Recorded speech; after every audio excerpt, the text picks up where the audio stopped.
The Julian Lee Show. Julian Lee Show. The Julian Lee Show, starting right now.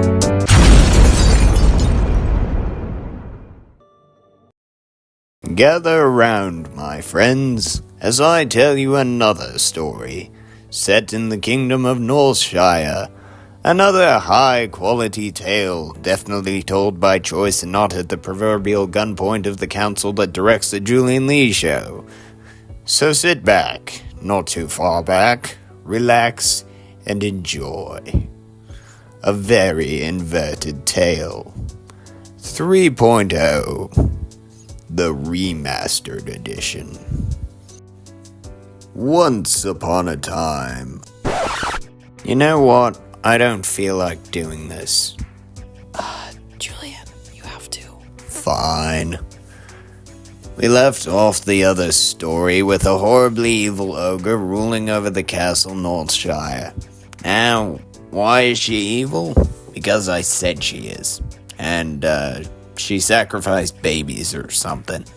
I never thought I'd have to write a sequel, so I legitimately never wrote why she was evil. Give me a minute.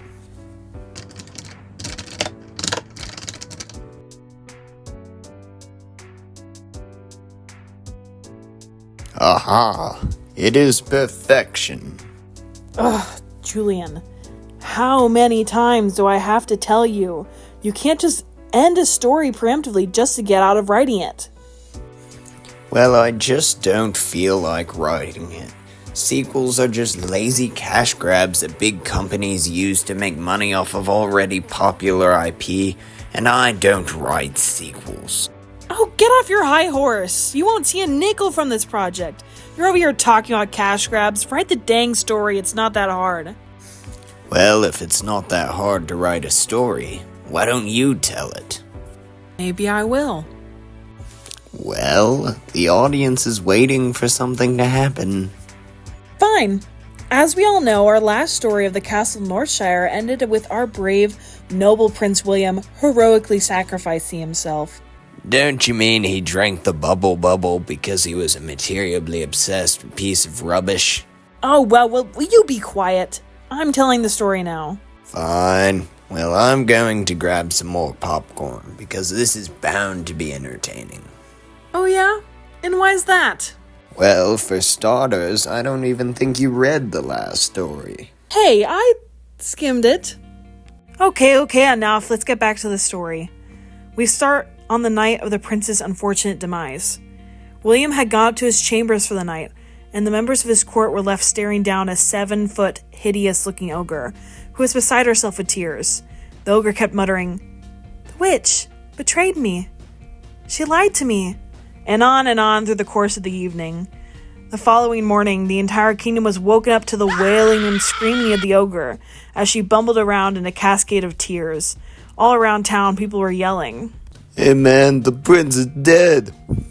"By golly, did you hear what happened last night?" "I've heard that a ferocious beast is in charge of the kingdom now." It was the true definition of chaos, as not only was the entire kingdom left trying to understand what the future may hold, but even worse, the ogre was stuck trying to comprehend why the love of her life would choose to end his own story so soon. Love of her life? Really? They met like 2 pages ago. Oh, it was 4 pages. Now buzz off.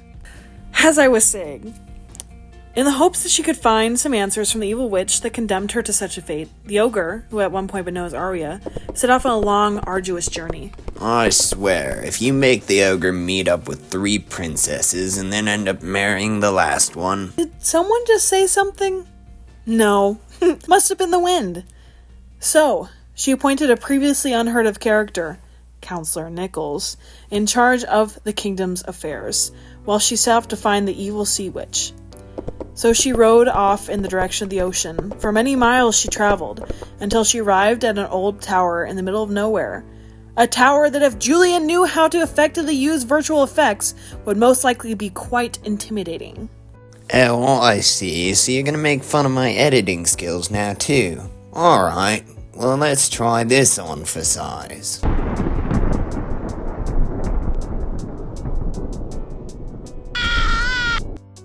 That's not funny. You can't just kill my main character. A good main character should be like tissue, soft, strong, and easily disposable. Just give me 1 minute.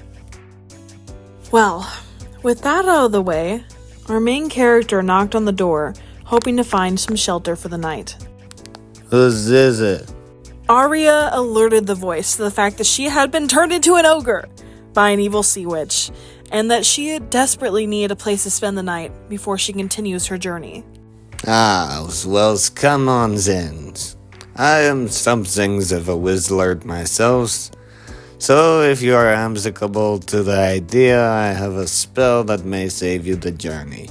And so, Arya entered the tower, where she found herself face to face with an eccentric wizard named Charles Alexander XVII, twice removed, who informed her that her condition could be quite simply cured, and that he would simply require her to lie down on his operating table, which she did, and then the wizard began his spell.